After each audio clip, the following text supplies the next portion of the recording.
Mga celebrities na pumunta sa lamay ni Eman Atienza at nakiramay sa pamilya niya. It's Showtime family.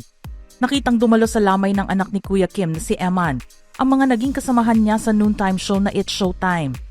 Present sa kanila sina Ann Curtis, Bong Navarro, Teddy Corpus, Ami Perez, at maging ang mga executives ng ABS-CBN na sina Cory Vidanes at Carlo Katigbak. Matagal na kasama ni Kuya Kim ang pamilya ng Showtime bilang isa sa mga original host ng programa. Barbie Imperial and Richard Gutierrez. Nakita rin ang pagdalaw ng showbiz couple sa lamay ni Eman noong unang gabi sa The Heritage Memorial Park. Nag-post din si Barbie ng litrato ng urn setup ni Eman at nilagyan ng caption na "Rest Easy, Eman." Via Antonio. Ang TV at stage actress na si Via Antonio naman ay dumating sa unang gabi ng lamay para makiramay sa pamilya ni Kuya Kim. Ipinost din niya ang mensahe sa social media at sinabing, "We love you, Eman. May you rest where pain no longer exists, and where peace and grace surround you forever." Gucci Lorenzana. Ang singer na si Gucci Lorenzana ay namataan din sa lamay ng anak ni Kuya Kim at nagpahatid ng pakikiramay sa pamilya. Sa kanyang social media naman ay nagpost siya ng mensahe at sinabing, "A little extra kindness. Rest in peace, Eman." Matteo Godicelli. Ang dating nakatrabaho at nakasama ni Kuya Kim sa GMA na si Matteo Godicelli ay present din sa pakikiramay sa pamilya Atienza. Marami na rin pinagsamahan noon ng mga brand endorsement collaboration ang dalawa. Kahit wala na sa GMA si Matteo at lumipat na ito sa Bilyonaryo News Channel, mananatiling magkaibigan ang dalawa. James Reid and Issa Pressman. Nakitang present sa burol ni Eman ang showbiz couple na sina James Reid at Issa Pressman. Hindi nila pinalampas ang pagkakataon na makiramay sa pamilya Atienza sa oras ng kanilang pagdadalamhati. Gabby Garcia and Khalil Ramos. Magkasama sa bakuran ng GMA7 sina Gabby at Kuya Kim, kaya naman present ang actress TV host at boyfriend niyang actor-singer na si Khalil Ramos sa lamay ni Eman. Matatandaan na isa si Gabby sa mga nagsalita tungkol sa pinagdaanan ni Eman noong mabalita ang pagpanaw nito. Aniya, throwing hate, bullying, trolling and bashing online can cause a deep and lasting toll on a person. This will never be okay. Anxiety, depression, self-doubt, and sometimes even irreversible decisions. It's time to break the cycle of hate. Words are powerful. Use them to uplift, not to destroy. Chris Bernal. Nagparating ng pakikiramay ang aktres matapos dumalo sa burol ni Eman Atienza. Ibinahagi niya ang isang black and white photo na nagpapakita ng floral arrangement na nakapalibot sa altar. Nilagyan niya ito ng mensahe na, "You never really know what someone is going through, so always choose to be kind. May your sweet soul rest in peace, Eman." JV Ejercito. Nakita ring nagpunta sa burol ni Eman ang senador na si JV Ejercito. Doon din niya ipinarating sa pamilya Atienza ang bill na kanyang final sa Senado, nakikilalanin bilang Eman Atienza Bill o Anti-Online Hate and Harassment Bill. Palalawakin ng Senate Bill na ito ang proteksyon ng mga Pilipino sa ilalim ng mga umiiral na batas tulad ng Cybercrime Prevention Act at Anti-Bullying Act. Sa bill na ito iminungkahi ni Senator JV na ang iba't ibang gawain tulad ng cyber libel, online hate speech at harassment, bukod sa iba pa ay tahasang mapaparusahan. Vicky Morales. Ang broadcaster na si Vicky Morales, nakasamahan ni Kuya Kim sa 24 oras, ay nagpunta rin sa burol ni Eman Atienza. Doon na rin nila nakuna ng pahayag si Kuya Kim sa sinapit ng anak at sinabi nga nito sa kanya na napaluhod siya nang malaman ang nangyari sa anak. Dinasal din niya na sana ay hindi totoo ang kanyang nabalitaan. Unang hirit hosts.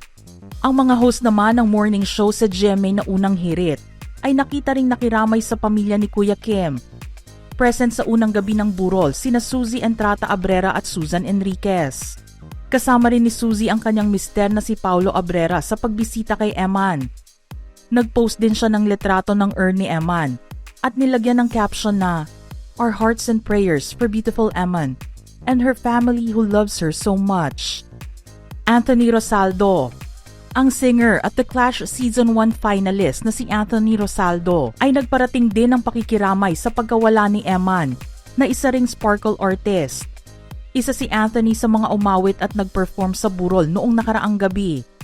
Sinabi nga niya sa kanyang social media na isang nakakalungkot na balita ang pagkawala ni Eman. Gretchen Pulido, ang kasama ni Kuya Kim noon sa TV Patrol na si Gretchen Pulido, ay dumalaw din sa burol ni Eman. Nabasa sa isang comment ni Kuya Kim ang pagsabi nito kay Gretchen na mahal siya ni Eman. Nakapanayam ni Gretchen si Kuya Kim at sinabi niyang mahirap ang mawala ng isang anak, pero marami rin silang what ifs, lalo na sa dinanas ng anak. Dagdag pa niya, I am in pain, but I also have peace, and the peace is coming from the Lord. Karen Davila. Present din ang broadcaster na si Karen Davila sa burol ni Eman. Magkakasama sila sa TV Patrol noon ni Kuya Kim at nanatiling magkaibigan. Nagbahagi rin siya ng litrato na nilagyan niya ng caption na The Promise of Eternal Life. Isinama niya rito ang isang Bible verse mula sa John chapter 11 verse 25 to 26. Jesus said to her, I am the resurrection and the life. The one who believes in me will live, even though they die, and whoever lives by believing in me will never die. Do you believe this? Kim Molina. Dumalo rin sa burol ng anak ni Kuya Kim ang aktres na si Kim Molina at nagpost ng litrato sa social media na may caption na Rest well in heaven, beautiful Eman. Isabel Daza. Ibinahagi naman ng aktres, host at model na si Isabel Daza ang isang quote mula sa TV series na Nobody Wants This na sinamahan niya ng litrato ng altar arrangement kung saan nakalagay ang urn ni Eman. Ayon sa quote, That's the point of faith. It doesn't exist in the plans we make. It exists in the unknown. Mikey Quintos. Ang kapuso star naman na si Mikey Quintos ay nagpunta rin sa burol ni Eman at nakiramay sa pamilya Atienza. Magkasama sa bakuran ng GMA7 sina Kuya Kim at Mikey.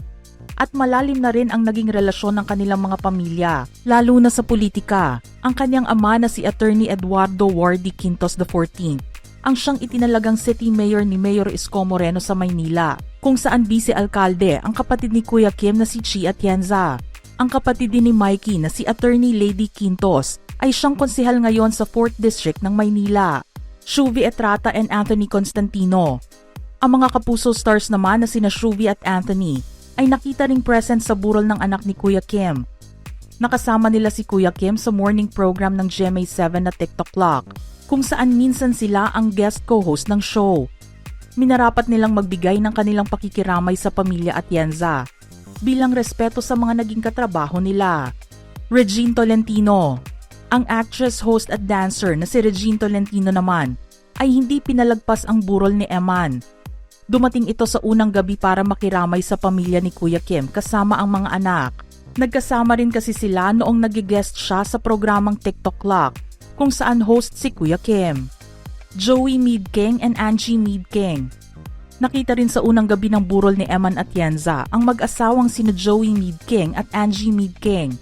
Parehong animal advocate sina Joey at Kuya Kim. Kaya naman malapit ang pagkakaibigan nilang dalawa. Nakikipagtulungan din silang dalawa sa POS Philippines. Mayor Lito Atienza. Ang former mayor naman ng Maynila na si Lito Atienza ay nakita ring dumalaw sa apo niyang si Eman. Kahit medyo mahina na ito at naka-wheelchair na, minabuti pa rin niya ang magpakita sa pamilya ng anak na si Kuya Kim. Madamdamin ang kanya naging pag-alala sa apo at sinabing pilit niyang iniaalis sa isipan niya si Eman. Dahil sa tuwing maaalala niya ang nangyari, ay sumasama ang kanyang loob.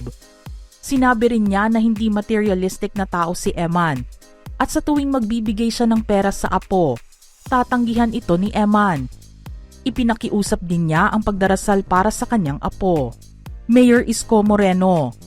Nagbigay din ng kanyang pagpupugay ang kasalukuyang mayor ng Maynila na si Isko Moreno sa pamilya Atienza. Bukod kasi sa katandem at vice mayor niya ang kapatid ni Kuya Kim na si Chi. Nakasama rin niya ang pamilya Atienza noong siya ay konsehal pa lamang sa 1st District ng Maynila taong 1998. Noong alkalde si Mayor Lito Atienza. Mga ka-showbiz peeps, anong masasabi nyo sa ating listahan ngayon? Type your thoughts in the comment section below.